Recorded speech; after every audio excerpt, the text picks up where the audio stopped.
The waterways of England, and the life of the waterways. Most people think of it as a romantic life of sunshine and leisure. But the waterways do a job of work.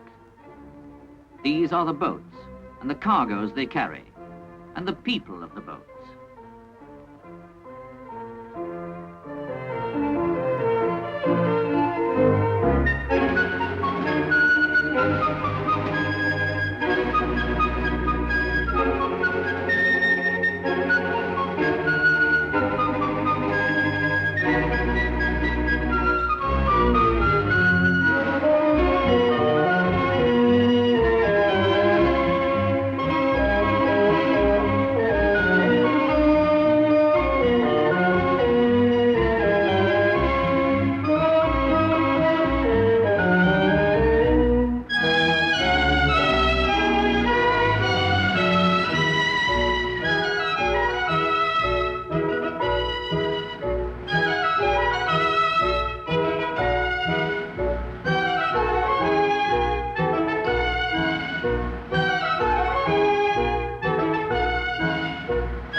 Bridge Depot, Southall, Middlesex.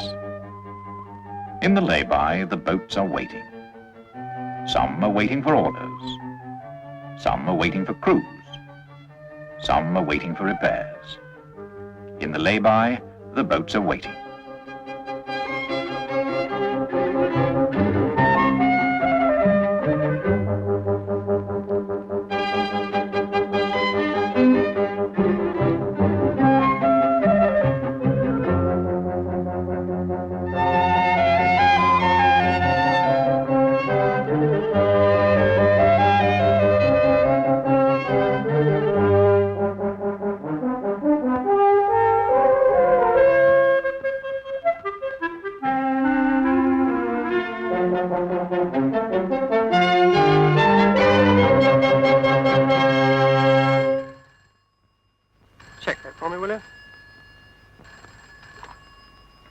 Hello? Kempton? Yes? City office here. Orders for tomorrow. Nothing Paddington, nothing Regent's Canal Dock. Brentford. Aluminium, Sampson Road, Birmingham, 8 pairs. Bolt wheat, Northampton, 6 pairs. Total, 14 pairs. We haven't got 14 pairs ready to leave. We've only got 6. You've got another 5 coming up. Yes, but that's not 14. Well, do your best. Brentford's ready for as many as you can send. All right. Send them all up for orders, Arthur, please.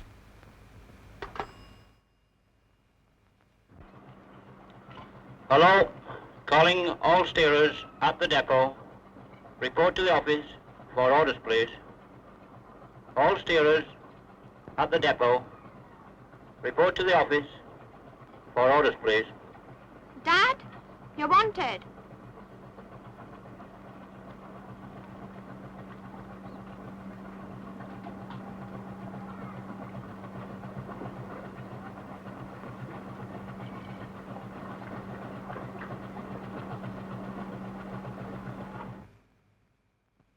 One 154. 135. That's Elf Best. Here want the shorter run. Here pump for Northampton. 158. 179. 330. 161. Bill Beresford and his brother. And that's the lot. Abel, I've got grain for Northampton or aluminium for Birmingham. I'll go to Birmingham. Right. Aluminium for Birmingham.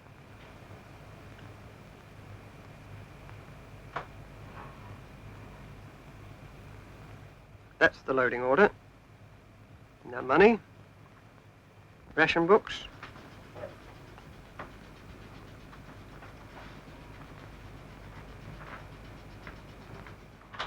There you are, Abel. Wheat for Northampton, Elf? Yes.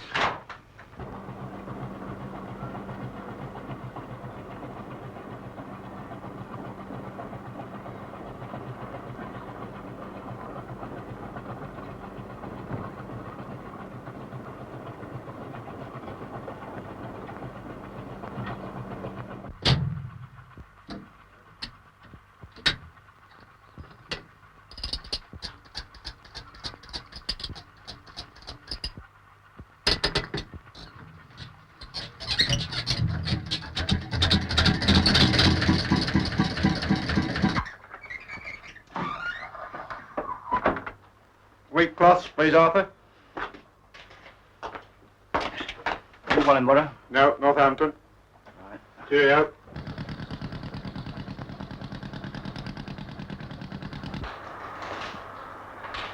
Yes, Jack. Go on, please. Good.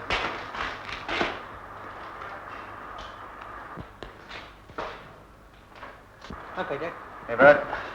Cheerio, Jack. Yeah, Bert.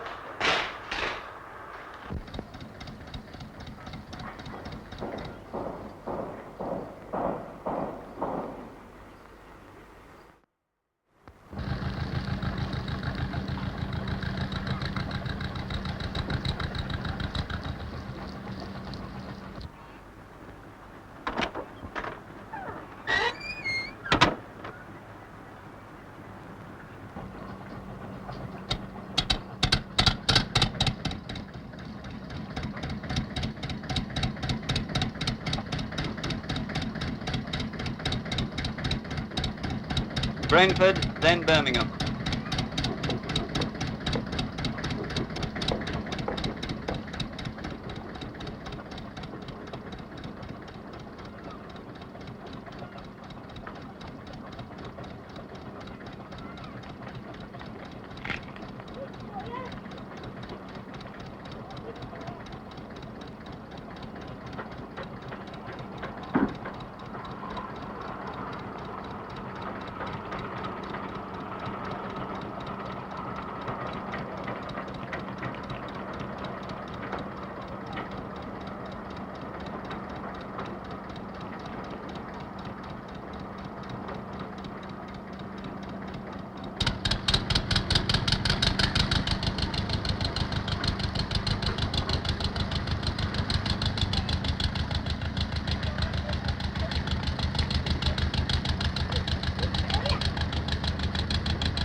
and the boats are on their way down to Brentford, strung out along the pound below Bull's Bridge.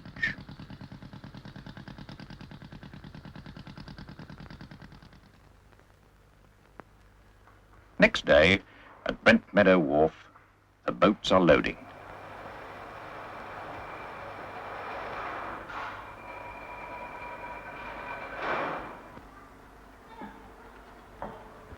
Right.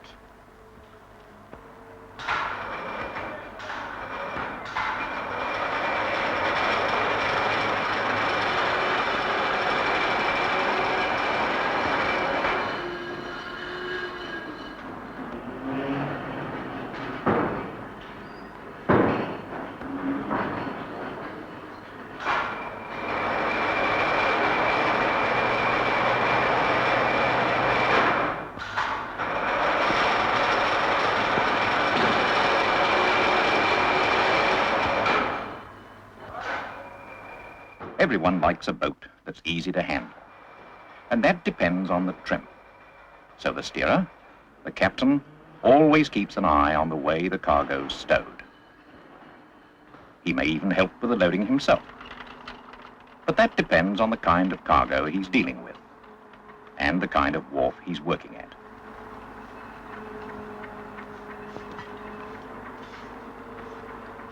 At places like Brentford, there are plenty of wharfmen to do the job. At other places, particularly up north, the boatmen are expected to lend a hand.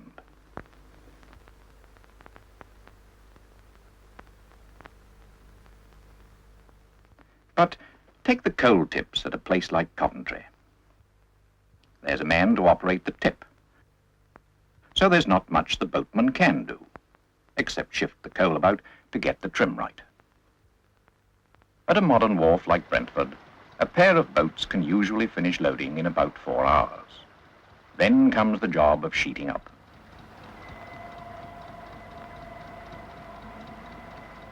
Most cargoes have to be kept dry. So every narrow boat has its own set of tarpaulins with a tippet that runs along the top and strings to tie the sheets down.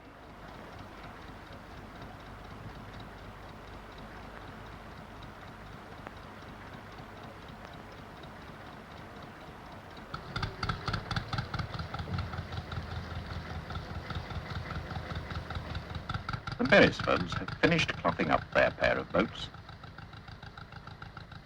Alf Best and his daughter Lucy are just starting work, getting the side cloths up on their motor. 161 and the Butty come down to the toll house to be gauged so that the tonnage in each boat can be calculated. 35 tons. 35 tons.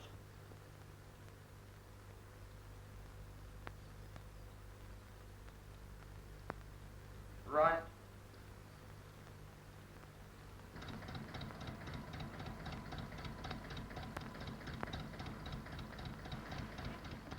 This is done by measuring the amount of dry side on each boat.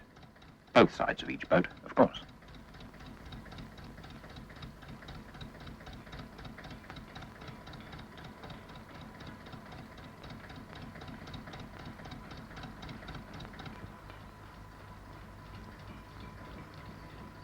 See the idea? Side cloths first, then the top ones.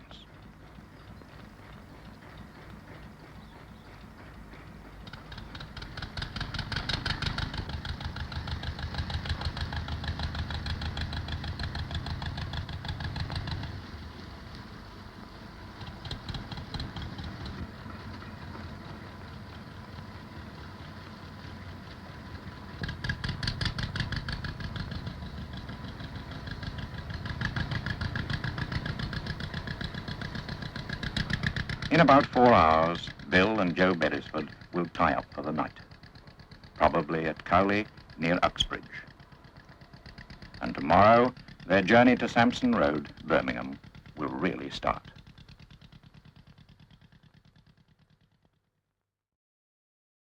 The Grand Union Canal's 200 years old, and this part of the canal survived surprisingly long.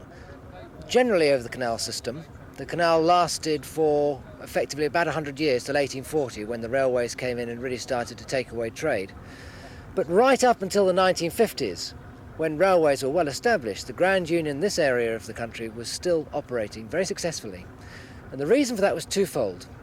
The first, that the local factories such as Ovaltine and Glaxo and Neste and Heinz all located their factories on the side of the canal because it was the only way they could get large tonnages of coal into their factories. The other reason for this was that between 1890 and 1950 there was a huge development. London ended in Notting Hill in 1890, and yet in the following 70 years there was a massive development which reached Watford and Uxbridge, and of course the railway was really the driving force behind much of that, taking people out from the outer reaches of the conurbation into the centre, and then in building in between. But the goods and materials that built much of that came from the gravel pits which stretched from Rickmansworth to Hounslow, and that a very substantial part of the canal industry survived extracting that gravel and building the houses and roads that were to make the conurbation.